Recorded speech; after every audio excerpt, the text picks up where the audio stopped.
Break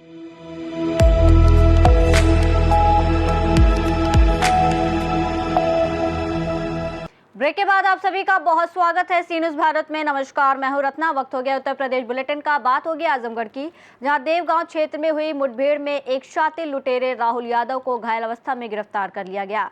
साथ ही बात होगी चंदौली की, जहां भीषण सड़क हादसे में 2 युवकों की मौत हो गई, जबकि 2 लोग गंभीर रूप से घायल हो गए। तमाम खबरों पर विस्तार से चर्चा करेंगे। आजमगढ़ में वरिष्ठ पुलिस अधीक्षक अनिल कुमार के निर्देशन में चलाए जा रहे अभियान के तहत देवगांव और कप्तानगंज थाना पुलिस को बड़ी सफलता मिली। देवगांव क्षेत्र में हुई मुठभेड़ में एक शातिर लुटेरा राहुल यादव घायल अवस्था में गिरफ्तार किया गया। आरोपी लोगों को बाइक पर बैठाकर सुनसान जगह ले जाता और तमंचे के बल पर लूटपाट करता था। पुलिस से बचने के दौरान उसने फायरिंग की, जिसके जवाब में पुलिस की कार्रवाई में उसके पैर में गोली लगी। उसके पास से देशी तमंचा, कारतूस, 15,000 नगद, बाइक, मोबाइल और आधार कार्ड की प्रतियां बरामद हुई। पूछताछ में उसने हाल की कई लूट की घटनाओं को स्वीकार किया है। पुलिस द्वारा आगे की विधिक कार्रवाई जारी है। थाना देवगांव की पुलिस टीम व छिनैती की अलग अलग घटनाएं कारित करने वाले अभियुक्त के मध्य कल रात्रि पुलिस मुठभेड़ में अभियुक्त के दाहिने पैर में गोली लगी है। इसके साथ ही अभियुक्त के पास से 15,000 रुपए, अवैध तमंचा, मोटरसाइकिल और एक मोबाइल फोन बरामद हुआ है। घायल अभियुक्त की पहचान राहुल यादव पुत्र समर बहादुर यादव, ग्राम मौदा, थाना खानपुर, जनपद गाजीपुर के रूप में हुई है। इसके द्वारा बैंक और बाजारों में जो बुजुर्ग व्यक्ति पैसे का लेन देन या किसी अन्य कार्य से जाते थे, उनको अपनी मोटरसाइकिल पर लिफ्ट देने के बहाने सुनसान जगहों पर ले जाकर उनके बैग, पर्स व पैसे की छिनैती की जाती थी। इस तरह से 2 घटनाएं इसने देवगांव और महनाजपुर थाना अंतर्गत की थी। जो पीड़ित व्यक्ति थे उनसे पूछताछ किया गया, हुलिये के बारे में जानकारी की गई, तो उन्होंने बताया कि मोटरसाइकिल का सीट कवर नीले रंग का है। घटना के बाद थाना देवगांव की पुलिस, एसओजी की टीम और स्थानीय महनाजपुर की पुलिस द्वारा जो यक्ष ऐप का उपयोग करते हुए रूट पे जितने सीसीटीवी कैमरे लगे थे उनको चिन्हित किया गया और वहां से प्राप्त फुटेज के आधार पे और पीड़ितों के द्वारा जो जानकारी दी गई थी उसके आधार पे मैच कराया गया। नीले सीट कवर वाली मोटरसाइकिल की सघन चेकिंग कल रात्रि में की जा रही थी। इसी दौरान देवगांव थाना क्षेत्र के अंतर्गत लहुआ कला में एक व्यक्ति आता हुआ दिखाई दिया। उसको रोककर चेकिंग करने की प्रयास किया गया। इस संदर्भ में उसने पुलिस पार्टी पर फायर किया और पुलिस ने अपनी जो जवाबी कार्रवाई की तो उसके दाहिने पैर में गोली लगी। उसने पूछताछ में अपनी ये घटनाएं कारित करने की बात कबूल की है। आजमगढ़ से सी न्यूज़ संवाददाता सीबी भास्कर की रिपोर्ट। चकिया कोतवाली क्षेत्र के बैरी गांव में भीषण सड़क हादसे में 2 युवकों की दर्दनाक मौत हो गई, जबकि 2 अन्य गंभीर रूप से घायल हो गए। आमने सामने हुई तेज टक्कर में दोनों बाइकें पूरी तरह क्षतिग्रस्त हो गईं। हादसे में अंश पटेल और सूरज गौड़ की मौके पर ही मौत हो गई, जबकि अनुराग और श्लोक गंभीर रूप से घायल हो गए। घायलों को अस्पताल ले जाया गया, जहां हालत नाजुक होने पर ट्रॉमा सेंटर रेफर किया गया।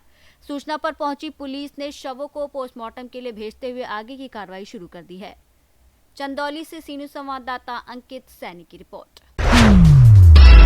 कासगंज जनपद के सोरो विकासखंड की ग्राम पंचायत पचलाना स्थित गौशाला का सांसद देवेश शाक्य और जिलाध्यक्ष विक्रम यादव ने निरीक्षण किया। निरीक्षण के दौरान गौवंशों की दयनीय स्थिति देखकर वो आक्रोशित हो गए। कई गाय बीमार और असहाय अवस्था में थीं, कुछ को कौवे नोच रहे थे। वहीं एक गाय दलदल में फंसी मिली, जिसे सांसद ने साथियों की मदद से बाहर निकलवाया। इस लापरवाही पर उन्होंने गौशाला संचालन समिति और जिम्मेदार अधिकारियों के खिलाफ कड़ी कार्रवाई की मांग की। गौशाला को लेकर क्या कहेंगे, वो किस तरह की? सांसद जी के साथ था तो मेरा हृदय चीत्कार कर उठा। गायें जिंदा थीं और जानवर उनको नोच रहे थे। गाय की आंखों पर कई दर्जनों कौवे और जानवर बैठे हुए थे, उनकी आंखों को जिंदा खा रहे थे। न पानी था और बगल में हजारों एकड़ हरी भरी जमीन भी थी, पेड़ भी थे, लेकिन गाय धूप में बैठी थी। ये भाजपा का नंगा चरित्र है, जो कहती कुछ है और करती कुछ है। गाय को माता बताती है, लेकिन जो गौशालाओं की हालत है, एक ये नमूना है या 400 गांव की हालत है, जबकि प्रदेश में तमाम गौशालाएं बनाई हैं। इसके प्रति सरकार गंभीर नहीं है, न उनको बजट दे रही है और उसके आड़ में कुछ लोग धंधा कर रहे हैं और तमाम पैसा लूट के खा रहे हैं और गायों के चारा का सारा पैसा खा रहे हैं। तो लगता है कहीं ना कहीं चारे के रूप में ये लोग अपना पेट भर रहे हैं। ये जो लालू जी पर झूठा आरोप लगाया गया, जिसने लगाया उसने मना किया। ये बहुत बड़ा घोटाला है, ये तो बहुत बड़ा घोटाला। हजारों यहाँ पे तो लाखों गौशालाएं, उनका सारा चारा भाजपा और भाजपा के लोग खा रहे हैं। ये बहुत बड़ा स्कैंडल है। इसकी सीबीआई जांच होनी चाहिए और इसकी जुडिशली जांच होनी चाहिए कि ना डॉक्टर है, ना गायों को कोई इलाज की व्यवस्था है, कीचड़ में धसी हुई है, मर रही हैं, सड़ रही हैं, कुत्ते खा रहे हैं, जानवर खा रहे हैं। ये बहुत बड़ा दुर्भाग्यपूर्ण है। और भाजपा जो अपने को गौ माता के हितैषी मानती है, मुझे शर्म आ रही है इनकी कथनी और करनी में।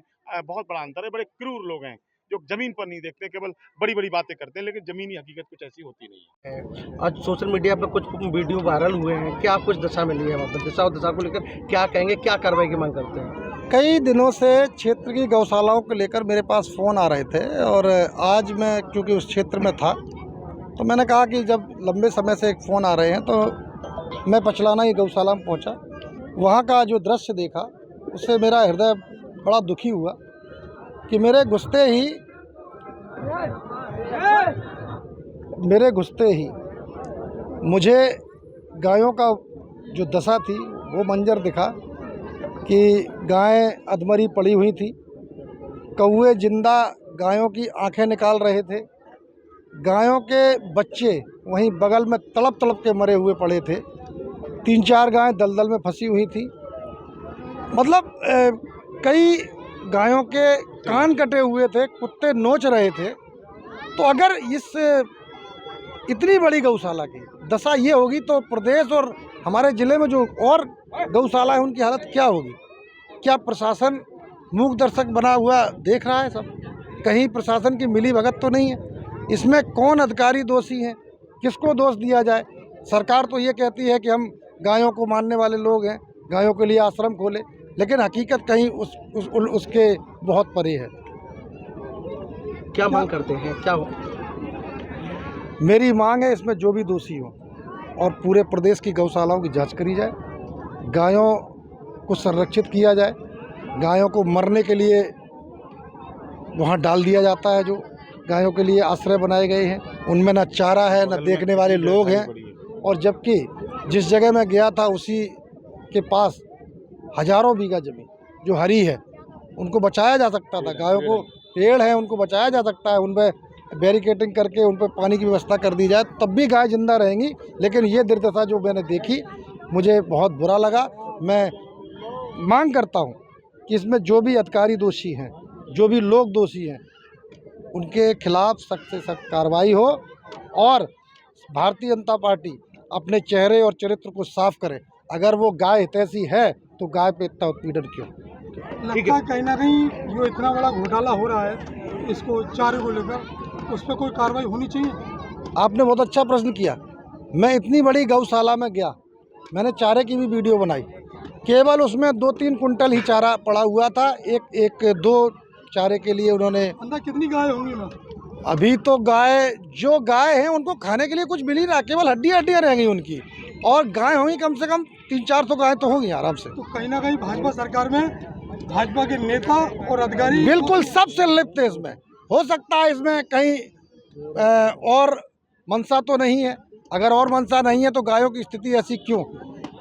मैं चाहता हूं आप लोग भी घूम कर आइए, देख के आइए गायों की दशा। कासगंज से सी न्यूज़ संवाददाता मानपाल यादव की रिपोर्ट।